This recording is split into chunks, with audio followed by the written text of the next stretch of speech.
Grand Shivaji चौक येथे शिवसेनेच्या वतीने शिवजयंती साजरी करण्यात आली। या प्रसंगी राहता नगर परिषदचे उपाध्यक्ष राजेंद्र पठारे, पोलीस निरीक्षक देविदास पवार यांच्या हस्ते शिवाजी महाराजांच्या पुतळ्याचं पूजन करण्यात आलं। या प्रसंगी नगरसेवक सागर लुटे, शिवसेना नेते नाना बावके, गणेश सोमवंशी, नगरसेवक सचिन गाडेकर, गायकवाड आदींसह मोठ्या संख्येने शिवसैनिक हजर होते।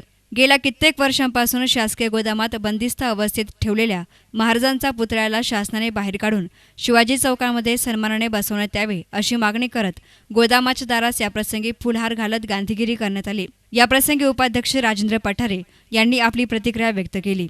आराध्य दैवत छत्रपती शिवाजी महाराज यांच्या जयंतीनिमित्त आज शिवसेनेच्या वतीनं व तमाम शिवप्रेमींच्या वतीनं राहता शहरात शिवाजी चौकामध्ये त्यांच्या प्रतिमेचं पुष्पहार घालून त्या प्रतिमेचं पूजन करण्यात आलं।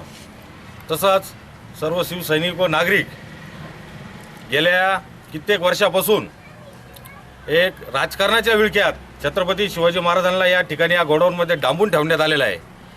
शिवसेना नेहमी या ठिकाणी तिथीप्रमाणे शिवजयंती साजरी करते आणि या गोडाऊनमध्ये येऊन पुष्पहार या ठिकाणी अर्पण करत असते।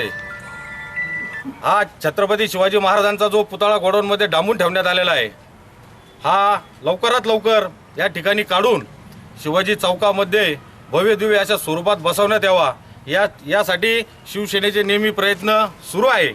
आम्ही लवकरच शिवसेनेचं शिष्टमंडळ सन्माननीय शिवसेनेचे पक्षप्रमुख माननीय उद्धवजी ठाकरे साहेब, त्याचप्रमाणे महाराष्ट्राचे आपले मुख्यमंत्री सन्माननीय देवेंद्रजी फडणवीस साहेब यांना लवकरच शिवसेनेचं शिष्टमंडळ जाऊन या ठिकाणी भेटणार आहेत आणि त्यांना या ठिकाणी सांगणार आहेत की जे छत्रपती शिवाजी महाराजांचा जो गोडाऊनमध्ये पुतळा डांबून ठेवलेला आहे, हा त्वरित लवकरात लवकर या ठिकाणून मुक्त करून हा शिवाजी चौकात बसवण्यात यावा।